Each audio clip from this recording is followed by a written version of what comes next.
పవన్ కళ్యాణ్ గారు ఏదైతే Ustaad Bhagat Singh pre release audio function ఉందో ఆ ఫంక్షన్లో కొన్ని వ్యాఖ్యలు చేశారండి ఆయన.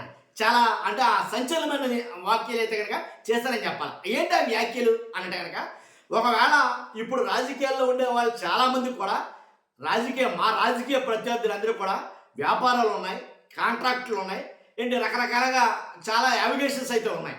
కానీ నాకేమీ లేవు ఒక సినిమా తప్ప. ఒకవేళ నేను ఓడిపోతే ఈ మాట మీరు నోటీస్ చేయాలి, మీరు రిజిస్టర్ చేయండి ఈ మాటని.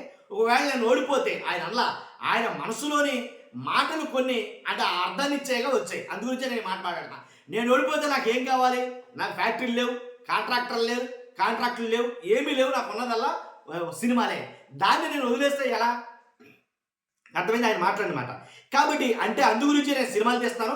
సినిమాలు తీసినంత మాత్రాన నేనేం బాధ్యతారాహిత్యంగా లేను. నేను ఏదైతే పదవి నిర్వహిస్తున్నానో ఆ పదవికి వాటిని వదిలిపెట్టేసే ప్రసక్తి లేదు. రెండు బ్యాలెన్స్ చేసుకుని మరీ చేస్తున్నాను అనే చెప్పారు ఆయన. అంతేకాదు 16 గంటలైనా రోజులో 24 గంటలుంటే 24 గంటలో 16 గంటలు వర్క్ చేస్తారంట ఆయన పవన్ కళ్యాణ్ గారు.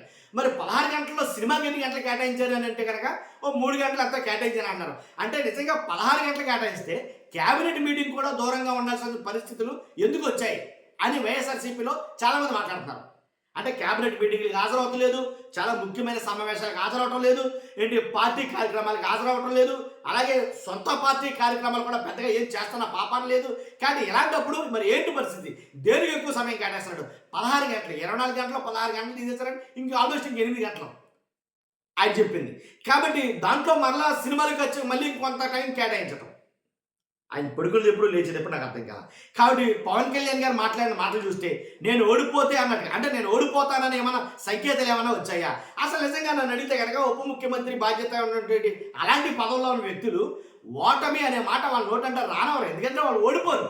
బేసిక్గా జగన్మోహన్ రెడ్డి గారు ఉన్నారండి, ఆయన పార్టీ వచ్చినా రాకపోయినా మొన్న ఎప్పుడు ఎన్నికలు జరిగినా సరే ఆయన నిలబడ్డ సీటు మాత్రం ఖచ్చితంగా నెగ్గుతుంది. కానీ పవన్ కళ్యాణ్ గారికి ఆ విషయంలో కూడా అనుమానం వచ్చిందా ఏంటి అనేది నాకు అనిపించింది. ఆయన మాట్లాడుతున్న సరళి చూసి నాకు డౌట్ వచ్చింది. ఏంటి నేను ఎలా మాట్లాడుతున్నారేంటి, నాకేమీ లేవు ఒకవేళ అన్నట్టుగా మాట్లాడుతున్నారేంటి అని నాకు అనిపించింది. నిజంగా ఓడిపోతే కనుక ఆయనకు ఒక సినిమాలు తప్ప ఇంకేమీ లేవు. నిజమే పాపం, ఆయన అన్నమాట వాస్తవమే. కాబట్టి అంటే అలాంటి సంకేతాలు ఏమైనా వస్తున్నాయా, అంటే అలాంటి అనుమానం ఏమన్నా కలుగుతుందా వీళ్ళకి?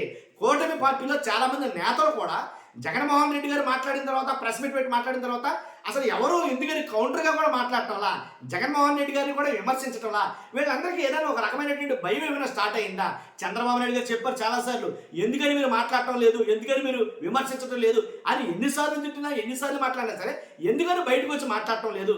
ఎవరి పనుల్లో వాళ్ళు ఎందుకని అలా ఉండిపోయారు? అలా చూస్తే ఏమైనా ప్రజల దగ్గరికే, ప్రజల వద్దకే, ప్రజలతో పాటే అని అంటే అది లేదు. కానీ సొంత ఎజెండా పెట్టుకుని సొంత కార్యక్రమాలు ఇవే చూసుకున్నారు తప్ప ఎందుకని ముందుకు రావట్లేదు అంటే కనుక వాళ్ళలో ఏమన్నా భయం స్టార్ట్ అయిందా అని నాకు అనిపించింది. ఎందుకంటే ఓడిపోతాం, మన పార్టీ ఇంకా గెలవదు, కూటమి మరలా రాదు అనే సంకేతాలు ఏమైనా ఏమైనా వెలువడ్డాయా ఏంటో నాకు అర్థం కాదు. కాబట్టి ఇవన్నీ చూసుకుంటే కనుక నిజమేనేమో అనేది అనిపిస్తుంది. అటు చూస్తున్నా మీరు అందరూ మేబీ ప్రైవేట్ కలిసి కామెంట్ రూపంలో తెలియజేయండి. ఫస్ట్ అయితే లైక్ చేయండి. Thank you very much. పాలిటిక్స్లోకి వెళ్ళి సినిమాలు వదిలేస్తే బెటర్ అనిపిస్తుంది ఒకసారి.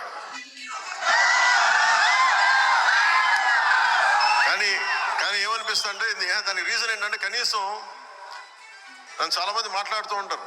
కొంతమంది నేనంటే పడని రాజకీయాలు ఉండే వ్యక్తులు కొంతమంది. నాకేమనిపిస్తుంది